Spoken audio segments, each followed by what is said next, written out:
Vas a ir al asilo, quieras o no. Estaba parado junto a la ventana del comedor, con los brazos cruzados, como si esperara que yo rompiera en llanto o me arrodillara a suplicarle. Pero no hice nada. No me moví. Ni una palabra. Solo lo observé. Me preguntaba, en silencio, si ese era realmente el hijo que yo había criado. El mismo que amamanté con mis pechos partidos de tanto dar. El que dormía aferrado a mi bata cuando tenía pesadillas. ¿Cómo puede la sangre volverse tan fría? No respondí. No porque no tuviera palabras, sino porque si abría la boca, se me salía el alma. Él bufó, molesto por mi silencio. Dijo que ya no podía seguir manteniéndome, que yo le estaba complicando la vida, que su esposa estaba cansada, que esto ya no era vida para nadie. Como si yo fuera una carga, una deuda vencida, una caja vieja que estorba en medio de la sala. Me lo dijo todo sin levantar la voz, con esa calma que duele más que un grito. Yo solo pensaba, ¿qué hice yo para merecer esto? Pero ni él, ni nadie, tiene idea de lo que una madre calla. Fui a la cocina como si nada. Herví agua, preparé café. Mis manos temblaban. No por miedo, sino por la fuerza que estaba haciendo para no llorar. Me senté en la mesa y tomé mi taza lentamente. Escuché su voz al fondo, hablando por teléfono con alguien. Dijo que el asilo tenía espacio, que él se encargaría de todo, que en 2 días estaría resuelto. 2 días. ¿Tan poco valgo que bastan 2 días para deshacerse de mí? Apreté el borde de la taza. Recordé los años, todos, los buenos, los malos, las veces que comí menos para que él comiera más, las noches que no dormí por cuidarlo del asma, del miedo, de sus propias sombras. Todo eso, todo lo que fui y di, ahora se resume a una decisión tomada sin mi voz. Yo sabía que este día iba a llegar. No exactamente así, no con esas palabras, pero lo sentía en la forma en que Manuel me miraba desde hace meses. Como si yo le estorbara hasta al respirar. Lo notaba en las comidas, cuando apenas hablábamos, en cómo cerraba la puerta de su habitación apenas yo pasaba, en cómo su esposa me trataba como si fuera una huésped, a punto de vencer su estadía. Pero esa frase, esa maldita frase, fue el último golpe. Cuando volvió a entrar a la cocina, ya había terminado mi café. Le pregunté con voz tranquila si quería que le preparara algo de cenar. Me miró, confundido. Tal vez esperaba otra reacción. Tal vez deseaba verme arrodillada, gritando, rogando. Pero yo ya no era esa mujer. No le preparé nada. Me fui a mi cuarto. Cerré la puerta con cuidado. Me senté en la cama y ahí, en ese instante, en medio de la noche que apenas comenzaba, decidí que si alguien iba a tomar decisiones sobre mi vida, esa persona iba a ser yo. Manuel no sabe quién soy, o quién fui, o todo lo que me costó llegar hasta aquí. Sasie, le olvida que yo también tuve una vida antes de ser su madre, que no nací vieja, ni frágil, ni cansada, que alguna vez soñé, que bailé bajo la lluvia, que amé con locura, que me rompieron el corazón, que volví a empezar, que construí sola todo lo que él ahora quiere quitarme. Se le olvida que esta casa no le pertenece, que esta casa la levanté con mis manos, que trabajé 30 años como encargada en una panadería, de lunes a domingo, para pagar cada ladrillo, cada ventana, cada flor del jardín, que dormía apenas 4 horas por día, que nunca pedí nada, ni siquiera agradecimientos. Pero claro, la memoria es selectiva cuando conviene. Esa noche no dormí. Me quedé mirando el techo, recordando cada detalle de mi vida. El primer día que vi esta casa, cuando era solo un terreno lleno de tierra y esperanza. El día que traje a Manuel recién nacido, envuelto en una manta amarilla. Las navidades, las risas, las peleas, las reconciliaciones, todo estaba guardado en esas paredes, y ahora él quería meterme en una institución como si fuera una prisionera. No lloré, no porque no doliera, sino porque no pensaba regalarle mis lágrimas. A la mañana siguiente me desperté antes que todos. Preparé el desayuno como siempre. Manuel bajó con su expresión de siempre. Esa mezcla de prisa y distancia. Me dijo que tenía que salir a resolver unos papeles, que habláramos más tarde. Asentí. Cuando se fue, fui al armario, no para empacar ropa. Aún no. Fui por otra cosa. Una caja pequeña, de madera oscura, que guardo desde hace años. Dentro están mis documentos más importantes, escrituras, testamento, unos ahorros que nadie sabe que tengo. No mucho, pero suficiente. También hay cartas, fotografías, recortes antiguos. Me senté en la cama con la caja sobre las piernas y por primera vez en mucho tiempo sonreí. Él cree que soy débil. Cree que puede decidir por mí, pero no tiene idea de todo lo que he soportado y de lo que soy capaz. Volví a cerrar la caja. La guardé de nuevo. Tenía que actuar con calma, con inteligencia. Aún no era el momento de mostrar mis cartas. Pero la partida había comenzado, y esta vez, la que iba a mover las piezas, iba a ser yo. Esa noche fingí estar cansada. Me acosté temprano. Desde la cama, escuché a Manuel hablando con su esposa. Decían que el lugar era bonito, que tenía jardín, que estaba bien cuidado. Como si describieran un hotel de vacaciones.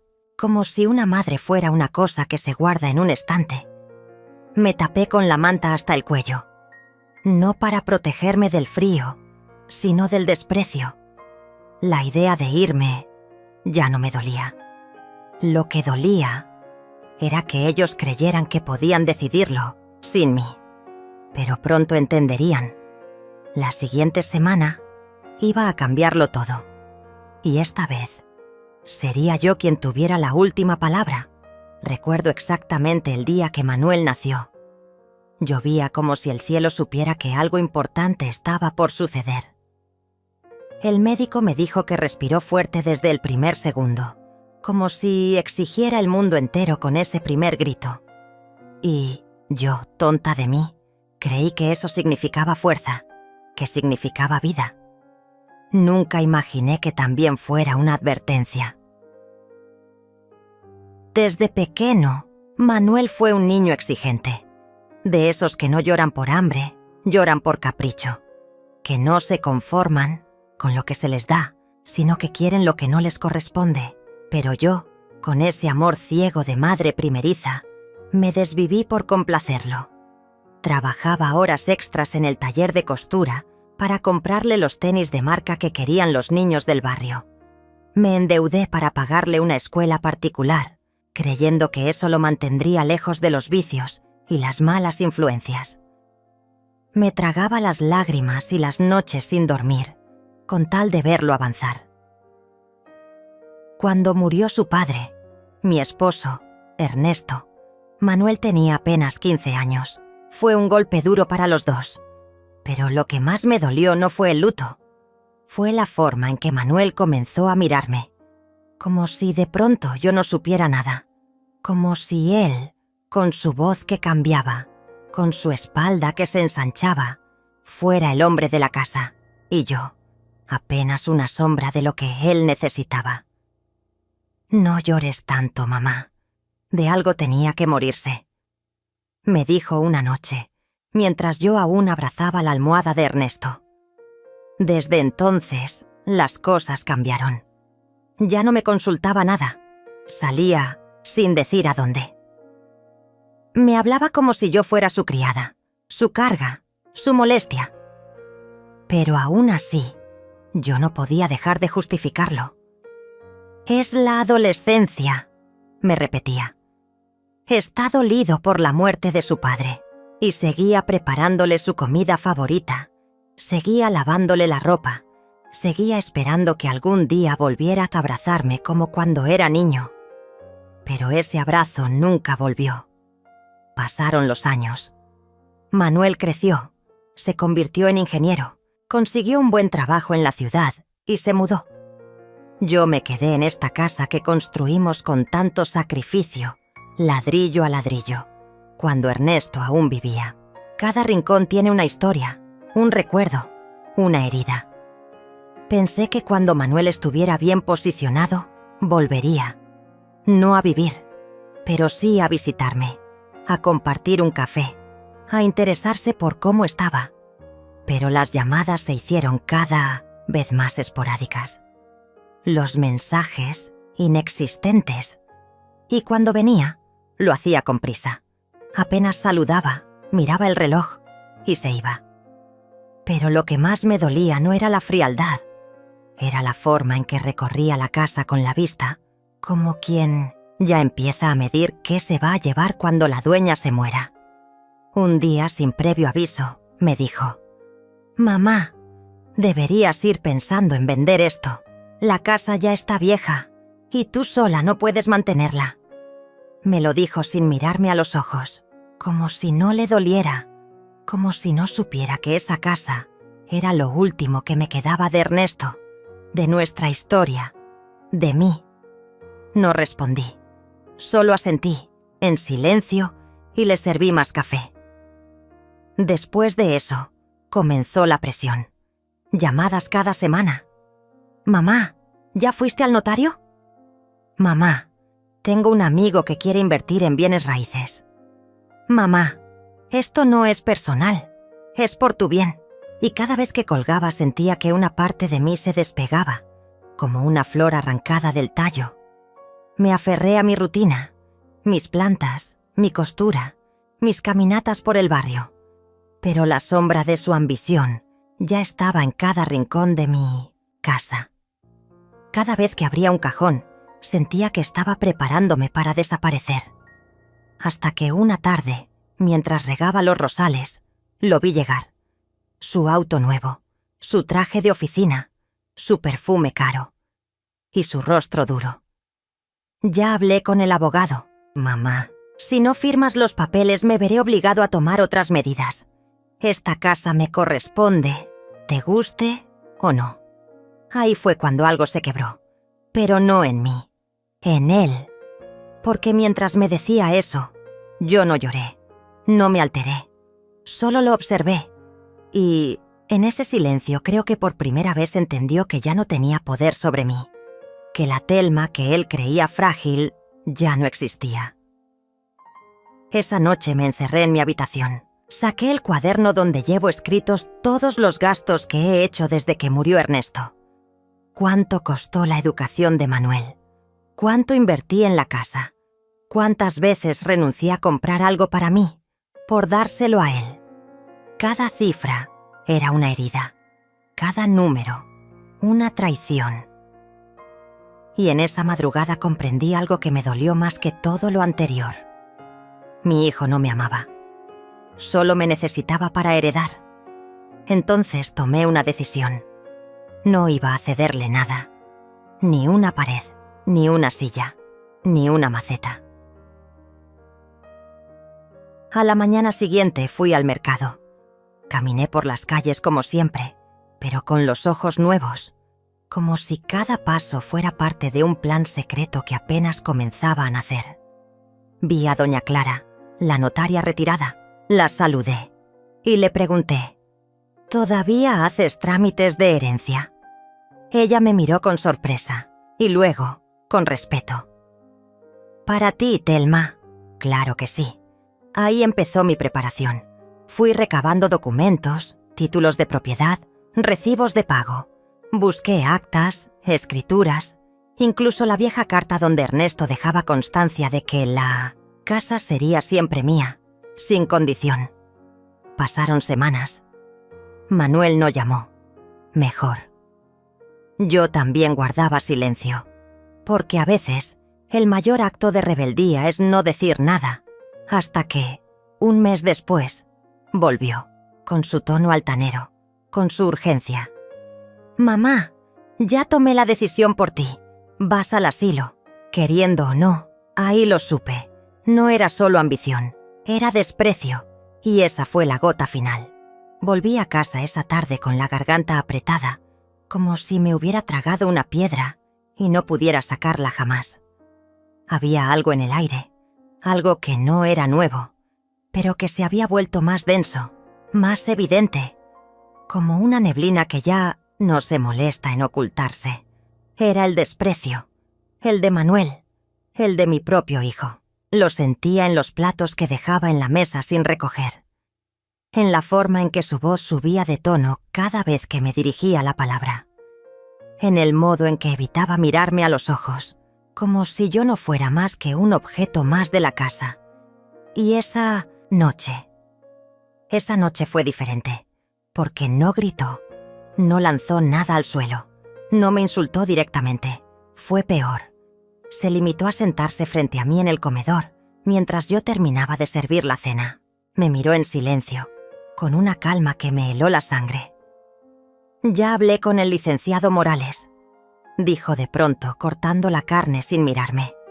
«Ya está todo listo. Esta casa queda a mi nombre. Y tú vas al asilo». Queriendo o no, no respondí. Ni un suspiro, ni una lágrima. Tomé mi servilleta y la coloqué sobre mis piernas con la misma lentitud de siempre. Sentí como algo dentro de mí se encogía, como si mi alma se arrugara de miedo. Pero no dije nada, porque en ese silencio yo también estaba decidiendo algo. Esa noche no dormí. Caminé por el pasillo, de una punta a la otra. Las sombras se alargaban sobre las paredes, como si la casa misma me estuviera observando. «¿Cómo llegamos hasta aquí?», me pregunté. ¿En qué momento mi hijo se convirtió en alguien capaz de mirar a su madre como si fuera un estorbo? Pero ya no bastaba con preguntas.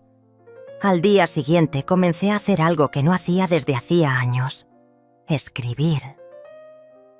Tomé un cuaderno viejo y empecé a semanotar fechas, nombres, datos. Como si mi vida fuera un expediente que necesitaba revisar con lupa. Recordé la escritura original de la casa, los documentos guardados en una caja que estaba bajo llave en el fondo de mi armario. Y recordé también algo más, que aún no había firmado nada, que esa transferencia aún no estaba hecha, que legalmente esa casa seguía siendo mía. Y si él pensaba que yo iba a entregársela como si fuera un trapo viejo, no me conocía, no lo suficiente. Empecé por lo pequeño. Vendí algunas piezas de plata antiguas que había heredado de mi madre. Luego, algunas joyas que estaban guardadas desde hacía décadas. Todo en silencio, todo sin levantar sospechas.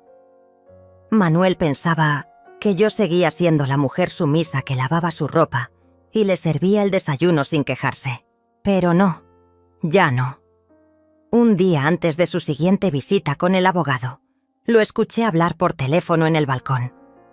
No sabía que yo estaba detrás de la cortina, escuchando. «Sí, ya está todo listo». La vieja no dice nada, solo cocina y camina, por ahí como alma en pena. «No hay problema. En una semana firmamos y ya puedo empezar con las remodelaciones. Esa cocina la voy a tirar entera». No lloré, pero esa frase, esa maldita frase, la vieja. Así me llamaba. La vieja. No mamá, no mi madre, no la mujer que me dio la vida. Solo la vieja.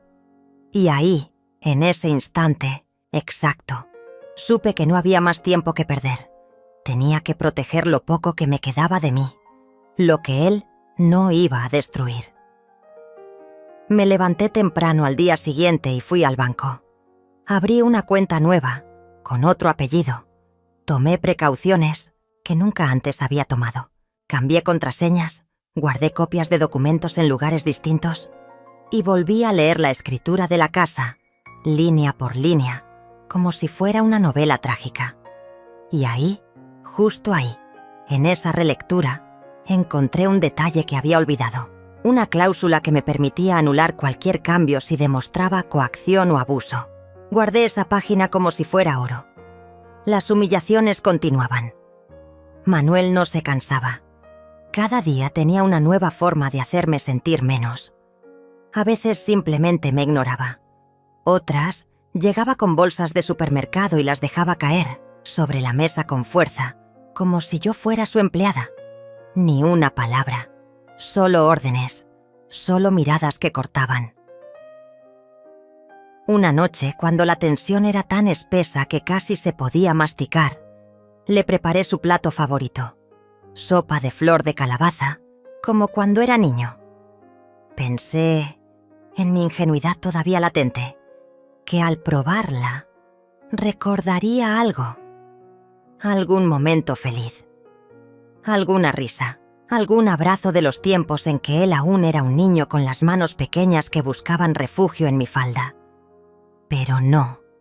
Tomó la cuchara, probó una vez y dijo con desdén: «Estás sosa, como tú». Me quedé helada. No por la frase, sino porque en su tono ya no había ni siquiera enojo. Era indiferencia, total, absoluta, como si ya no existiera. Y fue ahí cuando decidí que no podía seguir sola en esto. Pensé en alguien, en la única persona que siempre me habló con ternura cuando coincidíamos en el mercado, aunque hacía años que no nos sentábamos a conversar. Alina Cardoso, la vecina de la esquina, la que cuidaba a su madre enferma hasta el último aliento, la que me ofreció ayuda más de una vez cuando me veía cargando las bolsas sola. No éramos íntimas, pero había en ella una luz que me hacía sentir que aún quedaba algo bueno en este mundo. Fui a buscarla. Caminé hasta su casa con el corazón en la garganta. Y cuando me abrió la puerta, con su cabello recogido y su delantal lleno de harina, solo le dije: «Necesito hablar». Y no sé con quién más hacerlo. Me hizo pasar sin preguntar nada. Me senté en su cocina que olía a pan recién horneado y solté todo. Cada palabra, cada golpe invisible, cada noche de silencio, cada gesto de desprecio. Alina me escuchó, sin interrumpirme. No me ofreció consuelo barato. Solo tomó mi mano cuando terminé y me dijo algo que aún retumba en mi memoria. «No estás sola y no tienes que regalarle tu vida a quien no la valora».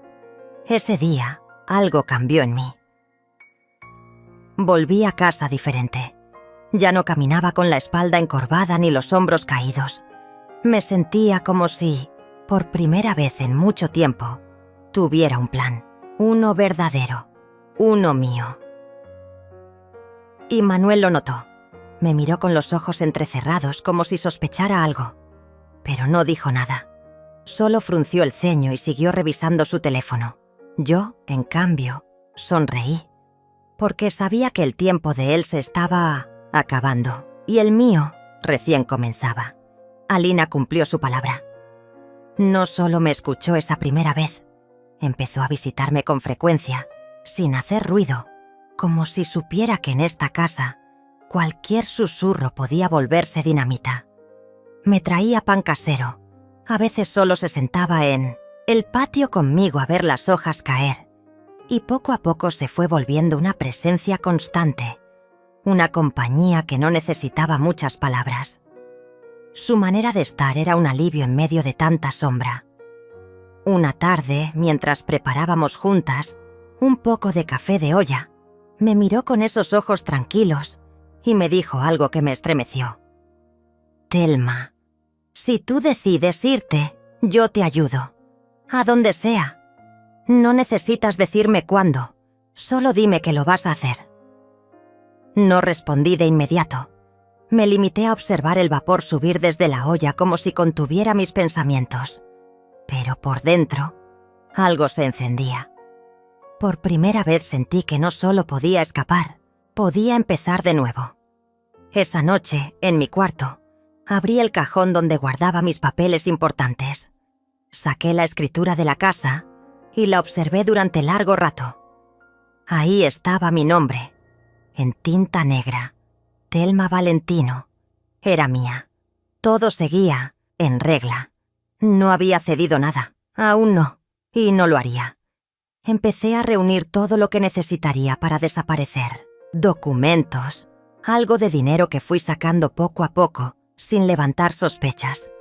Mi acta de nacimiento, libretas bancarias, una vieja cadena de oro que perteneció a mi abuela. Escondí todo en una caja de galletas vacía que guardé bajo un falso fondo en el ropero. Nadie lo sabría. Mientras tanto, fingía. Seguía poniendo la mesa como siempre, cocinando sin entusiasmo, pero sin errores. Manuel parecía distraído, más ocupado con sus llamadas, con sus planes de inversión, con las remodelaciones que ya imaginaba para una casa que aún no era suya. Pero empecé a notar un detalle inquietante. Me revisaba.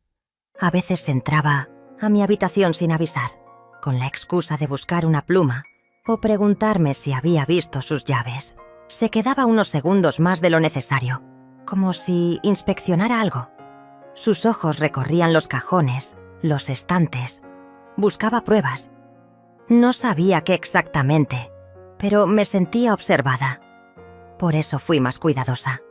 Empecé a memorizar los lugares donde guardaba mis cosas, a tomar fotos con mi teléfono viejo por si alguien las movía. Todo tenía que estar medido, cada gesto, cada palabra. Fue entonces cuando Alina me ofreció una posibilidad que nunca había considerado. Mi prima vive en Valle de Bravo. Tiene una casa pequeña pero tranquila. No pregunta mucho. Podrías empezar ahí. Me quedé en silencio. El nombre resonó en mi mente como un eco lejano. Valle de Bravo. No era el lugar. Era la promesa. Un nuevo aire. Una nueva Thelma. ¿Y cómo llegaría hasta allá? Pregunté, bajito. Yo te llevo, dijo sin dudar. Fue ahí cuando decidimos que la partida tenía que ser exacta, rápida, sin margen de error. El plan comenzó a tomar forma. Un viernes por la mañana, mientras Manuel estuviera en su reunión semanal con el abogado Morales, yo saldría por la puerta trasera con una sola maleta y me encontraría con Alina en la esquina. Ella tendría todo preparado: el coche, el camino, el silencio.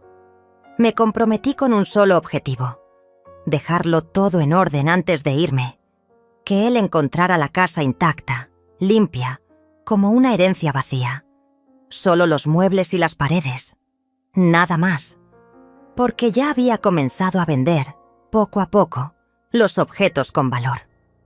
No los grandes, no los obvios, pero sí los que él nunca notaría hasta que los necesitara. Vendí la vajilla de porcelana que mi madre me dejó, una colección de figuras de barro negro de Oaxaca, un cuadro de óleo que colgaba en el pasillo desde hacía 20 años. Cada venta era un pequeño adiós, un trozo de historia que soltaba con una mezcla de tristeza y liberación. El dinero lo guardaba en sobres dentro de un doble forro en mi bolso. Si todo salía bien, tendría lo suficiente para vivir por un tiempo sin depender de nadie, sin pedir nada. Pero los días pasaban y Manuel empezaba a mostrarse más nervioso. Una tarde me dijo: ¿Tú has ido al banco últimamente? Negué sin cambiar el gesto. ¿Por qué? No sé. Siento que algo raro está pasando. Quiero asegurarme de que no estés firmando nada sin decirme. La ironía era brutal. Él, el que planeaba arrebatarme la casa, se preocupaba de que yo hiciera algo raro. No tengo nada que firmar, Manuel. Tú sabes que ya no me ocupo de esas cosas. Mentí. Su mirada me atravesó, pero no insistió. Y entonces, 2 días antes de mi salida, pasó algo que no esperaba. Un accidente menor. Estaba guardando los últimos papeles en mi caja escondida cuando se me cayó un recibo al suelo. Manuel entró justo en ese momento y lo vio antes de que pudiera levantarlo. Lo tomó. Era de la venta de una figura antigua. No tenía mi nombre, pero sí una dirección de entrega. «¿Qué es esto?», preguntó. Es de hace mucho. Lo encontré en una caja. No es nada, respondí con el corazón latiéndome en la garganta. Me observó durante segundos que me parecieron eternos. Luego dejó el papel sobre la mesa y salió sin decir más. Pero esa noche no durmió en casa. Alina me llamó en cuanto se enteró. Adelantamos todo. No podemos arriesgarnos, y así fue. El día anterior al planeado, recogí mis cosas. Una sola maleta. Dejé una carta en la mesa del comedor, bajo un florero. No era una despedida con cariño, era una declaración.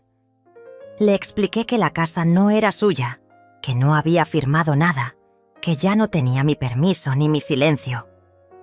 Todo lo que destruiste en esta casa, le escribí, no se arregla con paredes nuevas. Y ahora que me voy, por fin lo entenderás. La presencia de una madre vale más que cualquier dinero. Esa fue mi última frase. No firmé con amor. Solo puse mi nombre. Thelma Valentino. Cuando Alina llegó por mí, no lloré. Cerré la puerta con firmeza. No miré atrás. El cielo estaba cubierto de nubes espesas, pero sentí algo parecido al sol en la piel. Libertad, Neos. Alejamos en su coche sin música. El camino era largo, pero por primera vez en años no me importaba a dónde iba. Solo sabía que no volvería y que el monstruo que crié tendría que aprender a vivir sin mí. El coche avanzaba despacio por la carretera secundaria, flanqueada de árboles altos que se mecían al ritmo de un viento templado. Alina mantenía ambas manos firmes sobre el volante y yo miraba por la ventana como si la vida pasara por primera vez. Atrás quedaba la casa. Atrás quedaba Manuel. Atrás quedaba esa versión rota de mí que había soportado demasiado.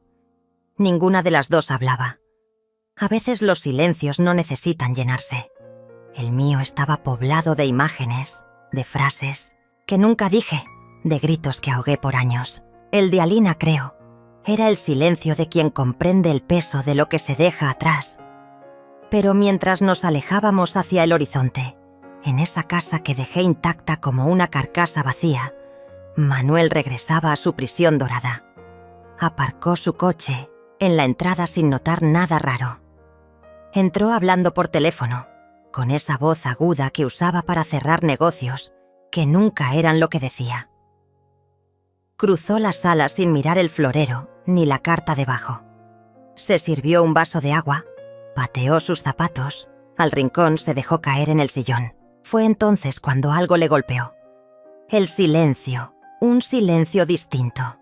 No el de siempre, no el de una madre callada por costumbre. Era otro, más pesado, más profundo, un hueco, un eco. Se levantó y caminó por la casa. Llamó mi nombre una vez, 2, 3, nada. Subió las escaleras y encontró la habitación vacía. No desordenada, no revuelta, solo vacía, como si el alma se hubiera marchado. Fue bajando con pasos lentos y al pasar por la mesa, finalmente vio la carta. La leyó, de pie, con el ceño fruncido, al principio sin entender, luego con rabia, luego con incredulidad y por último, con esa expresión que tienen los hombres que jamás pensaron que algo los abandonaría. Rompió el papel, lo lanzó al suelo, dio una patada al florero, que se estrelló contra la pared. «¡No tienes derecho!», gritó a la nada, a una mujer que ya no estaba ahí para escucharlo. Revisó el closet, abrió los cajones, descubrió que faltaban cosas, joyas, papeles, las carpetas con la escritura de la casa, los sobres con dinero, todo. Por primera vez en su vida adulta sintió miedo. No miedo de perder una propiedad, miedo de haber perdido el control. Llamó a mi teléfono 1, 2, 20 veces. Siempre el mismo mensaje. El número que usted marcó no está disponible. Llamó a sus contactos. Nadie sabía. O nadie quería decir. Incluso intentó llamar a Alina, a quien subestimaba profundamente. Ella no respondió, y ahí empezó el verdadero derrumbe. Durante días, vagó por la casa como un fantasma furioso. Reescribió la carta con rabia en su mente. Se decía a sí mismo que yo volvería, que era un arrebato, que no podía vivir sin él, que era demasiado vieja para comenzar de nuevo. Pero cada noche que pasaba solo, cada café que tenía que prepararse él mismo, cada camisa que no encontraba planchada, se le metía en la piel una certeza molesta. Esta vez no volvería. Fue entonces cuando comenzó a investigar. Fue al banco, revisó movimientos, vio que faltaba dinero, pequeñas sumas retiradas por semanas. Nunca lo notó. Siempre creyó que yo era torpe. Nunca pensó que podría esconder algo de él. Fue al abogado Morales y le exigió saber si había movimientos legales en la propiedad. Morales, incómodo, le dijo que yo había pedido una copia certificada de la escritura, nada más, sin firmas, sin donaciones, nada. Entonces, ¿sigue a su nombre?, preguntó con la voz crispada. Sí, todo sigue siendo de su madre. ¿Y si la vendo sin su firma? Morales levantó la ceja. No puede. Legalmente no tiene ningún derecho. Y esa fue la gota. Manuel entendió que no solo me había perdido, me había subestimado. Empezó a hablar con vecinos, a preguntar por alguna amiga, pero nadie decía nada. Incluso se acercó a la casa de Alina, golpeó la puerta, pero nadie respondió. Supo que ella también se había ido por unos días. Eso lo enfureció aún más. Comenzó a beber. No de manera violenta. No como en las películas. Lo hacía en silencio, sentado frente al televisor encendido en canales que no veía. Botellas que se vaciaban sin ruido. Comida sin sabor. Días sin propósito. Y en ese abismo comenzó a mirar la casa con otros ojos. Al principio era su trofeo, su herencia adelantada, pero ahora era una prisión con paredes que recordaban que no sabía lavar, ni cocinar, ni dormir sin alguien que le bajara la voz del televisor. Una mañana, despertó y encontró la sala cubierta de polvo. Se dio cuenta de que el refrigerador estaba vacío, que no quedaba café, que el baño olía a encierro. Y entonces rompió en llanto. No un llanto de niño, no uno ruidoso. Fue un llanto bajo, casi vergonzoso. Un quejido entre los dientes, porque por primera vez sintió lo que nunca imaginó sentir. Abandono. Y esa era la verdadera venganza. No los papeles, no el dinero, no la carta, sino la ausencia. La mía. Esa madre que siempre estuvo, incluso cuando no merecía compañía. Esa que aguantó desprecios disfrazados de bromas, órdenes disfrazadas de consejos, frialdad disfrazada de cuidado. Yo no había dejado la casa, había dejado el peso, había soltado a mi verdugo, y eso por dentro lo desarmaba, porque por mucho que gritara, que se enojara, que buscara venganza, no podía obligarme a volver. Y cada noche, mientras se encerraba con las luces apagadas, con la televisión hablando sola, entendía un poco más la frase final de mi carta. La presencia de una madre vale más que cualquier dinero. Y esa presencia ya no era suya. Llegamos a la entrada del pueblo cuando el cielo comenzaba a teñirse de un naranja profundo. No era un lugar turístico, ni lleno de encanto. Era tranquilo, silencioso. Lo suficiente para que una mujer rota como yo pudiera aprender a respirar de nuevo. Alina apagó el coche y me miró con esa expresión suya, mezcla de ternura y firmeza. No dijo nada. Me dejó tomar mi tiempo. Bajé despacio. Mis piernas temblaban. No por debilidad, sino porque cada paso era una decisión. Cada paso Era un acto de rebeldía contra años de sometimiento emocional. Crucé el umbral de la pequeña casa de una planta que habíamos alquilado a distancia. No tenía lujos, pero tampoco fantasmas.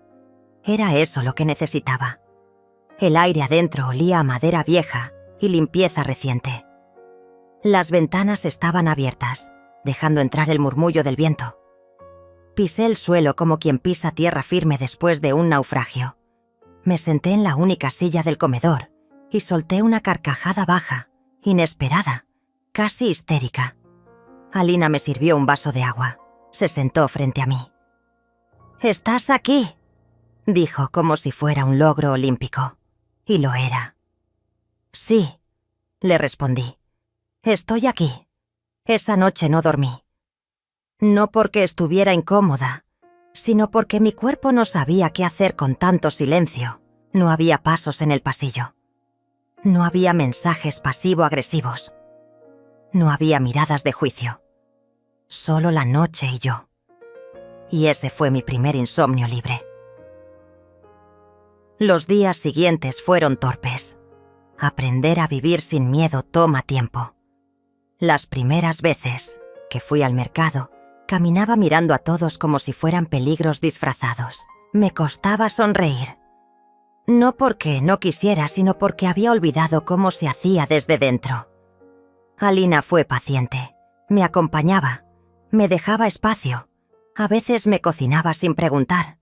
Otras veces simplemente leía en silencio mientras yo contemplaba la pared sin saber qué pensar. Y poco a poco, la casa comenzó a tener olor a café por la mañana.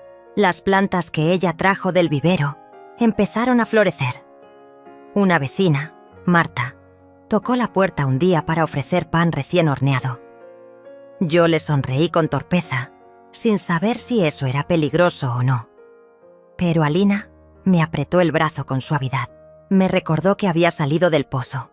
Una tarde, mientras regaba las macetas del patio, me di cuenta de que estaba tarareando una canción. No recordaba cuál, pero era mía.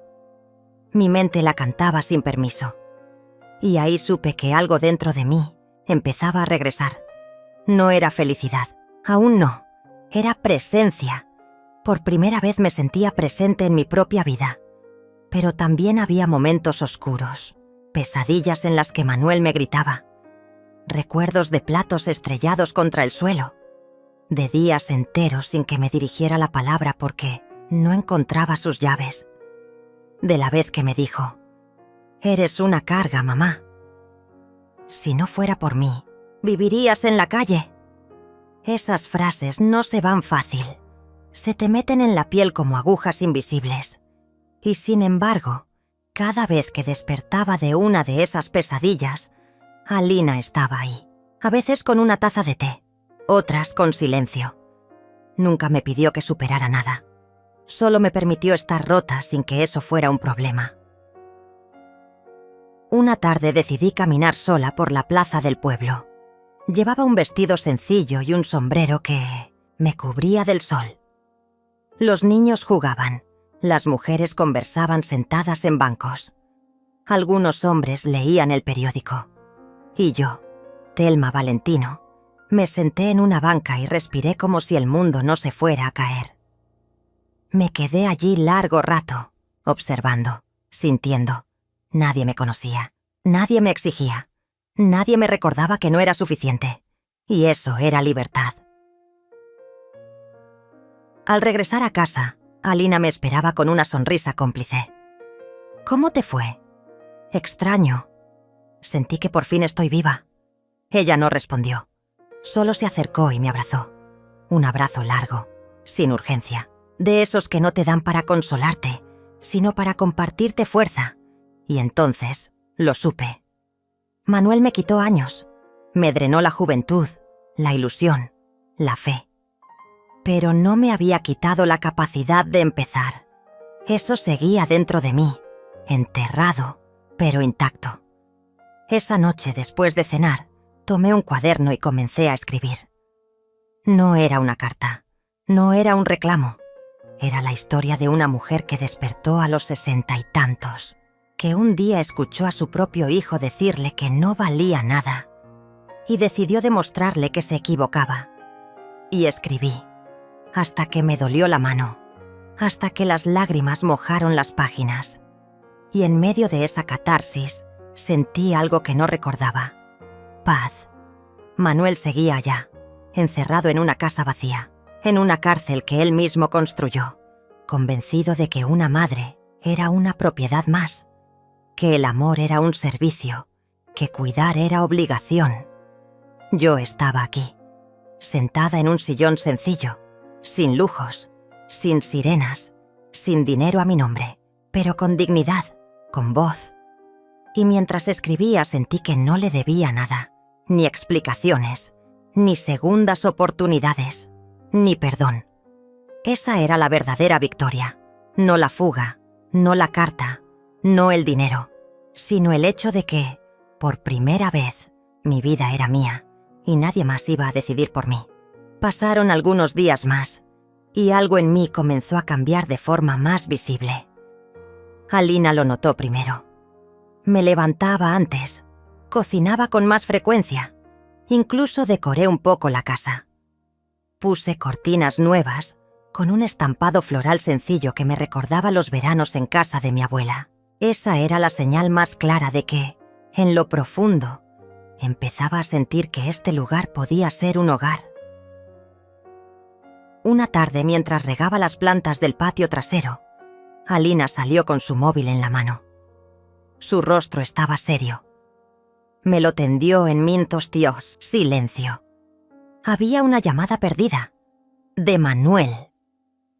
No pregunté cómo había conseguido su número. No me sorprendía. Si algo sabía hacer era encontrarme cuando le convenía. Pero no devolví la llamada. No le debía eso. Me limité a devolverle el móvil a Alina y seguí regando como si nada. Ella no insistió. Sabía que esa decisión debía ser mía. Al día siguiente llegó un mensaje. No lo abrí. Lo borré sin leerlo. Y me sentí culpable. Por exactamente 3 segundos. Luego, recordé cada madrugada en vela. Cada cállate. No entiendes nada. Cada vez que me dijo que yo era una molestia, un estorbo, el mensaje se desvaneció en el aire como polvo innecesario. Mientras tanto, en la ciudad, Manuel empezaba a hundirse en su propio abismo. Los primeros días tras mi partida, los pasó convencido de que era una rabieta. Que volvería. Que nadie, como yo, podía soportar la incertidumbre, la calle, la soledad, que estaría de rodillas en cuestión de días. Pero no volví, y eso, lentamente, empezó a enloquecerlo. La casa, antes llena de ruido, mis pasos, mis suspiros, mi voz llamándolo a cenar, ahora era un mausoleo de silencio. Había platos sucios que nadie lavaba. La ropa empezaba a acumularse. El polvo cubría los muebles como si se tratara de una metáfora cruel. Y él, Manuel Valentino, tan acostumbrado a mandar, no sabía ni dónde estaba el detergente. Intentó llamar de nuevo, una y otra vez. Me dejó audios. Algunos de voz tranquila, pretendiendo preocupación. Otros con un tono más severo, exigiendo explicaciones, reclamando. Llegó a decir que si no volvía pronto, iba a considerar que lo estaba abandonando, como si aún tuviera derecho a definirme. No respondí. Me enteré, por una amiga en común que aún mantenía contacto con él, que fue a la notaría buscando el testamento. Descubrió que lo había modificado hacía semanas, retirando su nombre. Dejé todo en blanco legal. Nada era suyo. La casa seguía estando a mi nombre, pero había iniciado los trámites de venta. Iba a deshacerme de todo. Dicen que gritó, que rompió cosas, que juró que era una traición, una puñalada, que cómo me atrevía después de todo lo que él había hecho por mí. La ironía era exquisita. Después de todo lo que hizo por mí, sí. Me quitó la risa, me drenó la energía, me convirtió en una sombra, me educó en la culpa y Me ató con miedo. Ese era su gran aporte, y aún así se sentía merecedor. Las semanas siguieron su curso. Él dejó de llamar. Empezó a mandar mensajes indirectos a través de conocidos, que estaba mal, que no comía, que no dormía, que no entendía cómo su propia madre lo había dejado así, sin más. Yo escuchaba todo con una mezcla de pena y determinación. No era indiferente, era libre. Y eso era más importante que su tristeza, porque mi dolor duró décadas. El suyo apenas comenzaba. Un día llegó una carta, un sobre sin remitente. Alina lo tomó primero. Me preguntó si quería leerla. Dudé, pero la abrí. Era de Manuel, una carta escrita con una caligrafía apresurada, llena de excusas que no eran verdaderas disculpas, de frases como «si te hice sentir mal, yo solo quería lo mejor, todo esto me supera». Ninguna línea decía «te maltraté, te anulé, te herí». Ninguna línea me ofrecía paz, solo confusión. Guardé la carta en una caja, sin responder. No merecía un cierre. Lo que merecía era mi distancia. Y entonces, un día, me desperté con el impulso de caminar hasta el mirador del pueblo. Era temprano. El sol apenas se asomaba y el aire tenía ese aroma a tierra mojada que siempre me hizo sentir viva. Subí sin prisa, paso a paso. Sentí cada músculo, cada respiración, como si mi cuerpo se estuviera reconstruyendo. Desde lo alto vi el mundo con otros ojos. Thelma Valentino ya no era la mujer que pedía permiso para existir. Ahora era alguien que había elegido desaparecer de donde no era amada. No me arrepentía. Pensé en vender la casa, en usar ese dinero para viajar, para vivir tranquila con Alina, para regalarme los años que él nunca me dejó tener. Y lo haría, porque era mía, porque por primera vez todo lo que yo tenía, mi cuerpo, mis decisiones, mis afectos, también era mío. Y en ese instante, el viento sopló fuerte, como si la vida misma me susurrara: «Estás exactamente donde debes estar». No era una venganza, no era castigo, era justicia emocional. Manuel aprendería si quería que una madre no es eterna, que no se puede pisotear un corazón y esperar que siga latiendo por ti. Yo ya no latía por él, latía por mí. Manuel no supo cuándo comenzó a sentir que la casa ya no le pertenecía. Al principio fingió que era temporal. Se dijo a sí mismo que yo estaba exagerando, que necesitaba tiempo para tranquilizarme, que volvería en cuanto se me pasara la tontería. Pero a medida que pasaban los días y no regresaba, el silencio comenzó a multiplicarse en las esquinas. Ya no era simplemente una ausencia, era una condena. La cocina amanecía fría. No había olor a café. Nadie abría las ventanas. El polvo comenzó a instalarse como un huésped que sabía que no sería expulsado. La casa, sin mi presencia, se volvió inhóspita para él.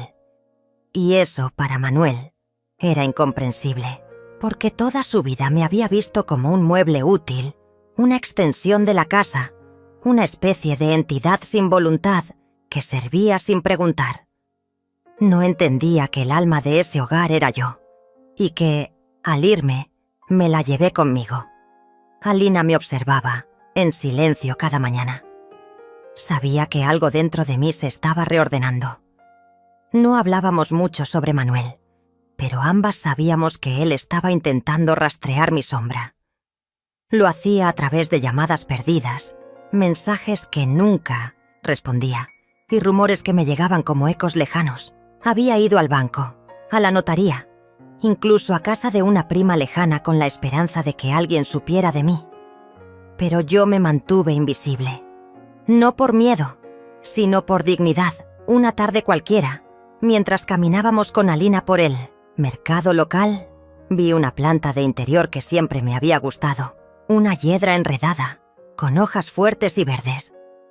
La compré sin pensarlo. Cuando llegamos a casa, La puse en una repisa junto a la ventana, donde el sol le daba por la mañana. Me sorprendí a mí misma hablando con ella mientras la acomodaba. «Aquí vas a estar bien». Yo también lo estoy. Esa noche soñé con Manuel, pero no era el hombre grosero y autoritario que me gritaba que lo estaba arruinando todo. Era un niño.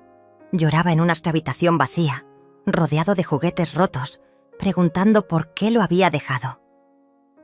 Me desperté con una mezcla de culpa y liberación, porque, aunque lo había dejado solo, también era cierto que me había dejado sola a mí durante años. Los días siguieron, y con ellos vinieron más noticias de su deterioro. Un conocido en común, el esposo de una vecina que aún tenía contacto con él, me contó que ya no iba al trabajo, que vivía encerrado, malhumorado, gritando por teléfono a quien se atreviera a mencionarme, que había comenzado a beber, que una vez incluso lo encontraron dormido en el sofá, rodeado de botellas, con la televisión encendida repitiendo un programa de cocina. El mismo que yo veía cada tarde. Su arrogancia había comenzado a resquebrajarse. Sin mí, no tenía a quién culpar por su frustración. No había a quien exigirle soluciones. No había a quien humillar para sentirse más grande, y por primera vez debía habitarse a sí mismo. Y no sabía cómo. Recibí una carta manuscrita. No tenía remitente, pero reconocí la letra. Era de él. Un intento torpe de disculpa, mezclado con súplicas y manipulaciones disfrazadas de preocupación. Decía cosas como: «No entiendo por qué lo hiciste así. Podríamos haberlo hablado. Yo también estoy sufriendo». No había un solo «lo lamento». No había una pizca de verdadera introspección, solo una cadena de frases diseñadas para hacerme volver a girar en su órbita. Rompí la carta en pedazos pequeños, la quemé en el lavadero y observé cómo las cenizas se deshacían en el aire. Fue la primera vez en años que sentí verdadero alivio. No necesitaba su aprobación ni su perdón. Él no tenía poder sobre mí, ni siquiera con sus palabras. Mientras tanto, la venta de la casa avanzaba. El agente inmobiliario, un hombre amable de unos 50 años, me preguntó varias veces si estaba segura. Que era una propiedad valiosa, que podía alquilarla, que podía volver algún día. Pero cada vez que lo pensaba, una sola imagen venía a mi mente. Yo, encogida en un rincón, escuchando los gritos de Manuel mientras él rompía platos y decía que nadie vivía gratis. Esa casa ya no era un hogar. Era una herida con techo. Decidí venderla. Tomé la decisión sin ceremonia. Simplemente firmé los papeles y pedí que todo el dinero se transfiriera a una cuenta nueva, sin acceso de nadie más que yo. Alina me acompañó al banco. No dijo nada, pero me tomó de la mano mientras esperábamos. Ese gesto simple me dio más fuerza que 1000 discursos. Con ese dinero, no planeaba comprar otra casa. No necesitaba posesiones. Planeaba vivir, visitar los lugares que siempre soñé y nunca pude. Tal vez Italia, tal vez Oaxaca. Quería aprender a bailar, a nadar sin miedo. Quería reír sin pedir permiso. Pero sobre todo, quería que Manuel supiera que había vendido todo, que no quedaba nada, que la casa que él creía heredar ahora pertenecía a otra familia, que cada azulejo, cada puerta, cada mueble, ya no eran suyos, porque nunca los cuidó, porque creyó que merecer era suficiente. Me contaron que cuando lo supo, se volvió loco, que fue a la casa a intentar frenarlo todo, pero ya estaba vacía. Los nuevos dueños habían pintado las paredes, habían tirado los muebles viejos. Ya no quedaba rastro de mi vida allí. Y él, parado en medio del patio, gritaba mi nombre como un niño furioso al que se le quitó un juguete. Llamaba a mi teléfono, pero ya había cambiado de número. Escribía correos que nunca se entregaban. Me buscaba como se busca a un fantasma, porque eso era para él ahora. un espectro que se había ido, llevándose consigo el aire. Una noche, Alina me preparó una cena especial. Había arroz con azafrán, pan casero y un vino dulce. Brindamos por lo perdido, por lo que nunca más cargaría, por lo que finalmente había soltado. Esa noche, mientras la escuchaba hablar sobre sus planes para abrir un pequeño taller de bordado, pensé que quizás no todo lo roto debía doler. Algunas grietas eran caminos hacia la luz. Manuel seguiría buscándome, no porque me amara, sino porque no sabía vivir sin alguien a quien someter. Y yo ya no estaba dispuesta a ser eso para nadie. Nunca había sentido el aire tan liviano como aquella mañana en Veracruz. Me desperté sin sobresaltos, sin aquella presión en el pecho que me acompañaba desde hacía años. Por primera vez en mucho tiempo, no escuché voces exigiéndome cosas. No sentí pasos fuertes en el pasillo. No temí abrir los ojos. Abrí la ventana y dejé que el sol me rozara la cara. Era suave, casi tibio, como una caricia nueva. Respiré hondo. Me senté en el borde de la cama y por fin supe que había comenzado otra vida. La mía. Alina ya había salido temprano al mercado. Me dejó una nota escrita con tinta azul sobre la mesa.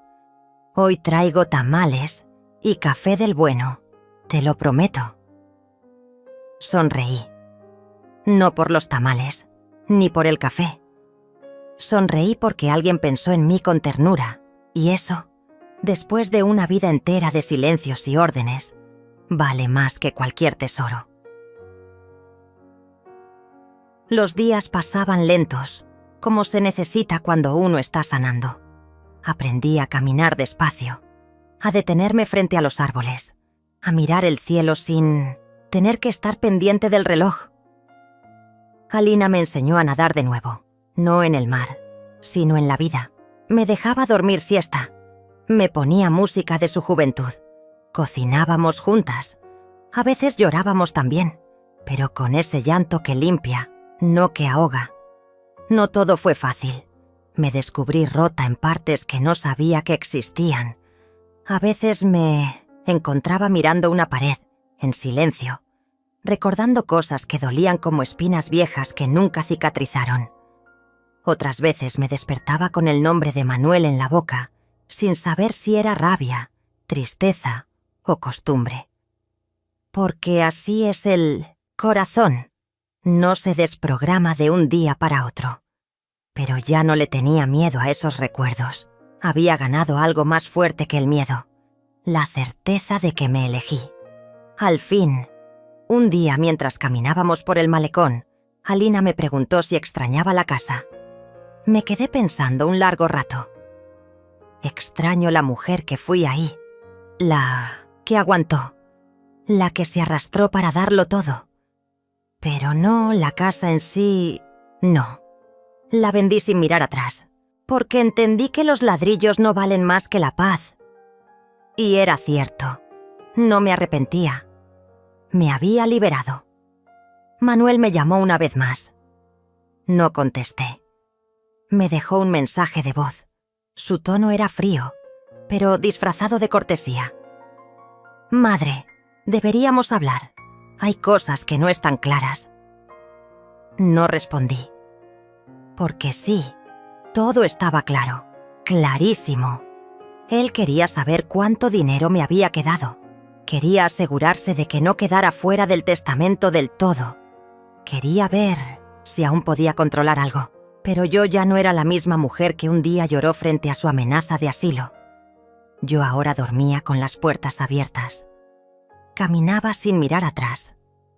Y cada vez que me tomaba un café con Alina en la terraza, cada vez que sentía el viento jugar con mi cabello canoso, sabía que estaba exactamente donde debía estar. Un atardecer, escribí una carta, no para enviársela, sino para liberarme. Manuel. No naciste malo, naciste mío. Y eso fue lo que más me dolió, porque en algún momento creí que me amarías con la misma fuerza con la que yo te protegí. Pero no fue así. Me trataste como un mueble viejo. Me viste como carga. Me quisiste encerrar.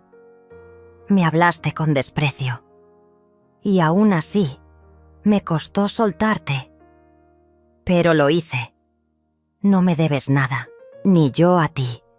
Mi deuda era conmigo, y ya la pagué. No te preocupes por mi testamento. Todo está resuelto. No recibirás nada. Pero te dejo algo que pesa más que una herencia. El silencio de una madre que se fue sin rencor, pero también sin mirar atrás.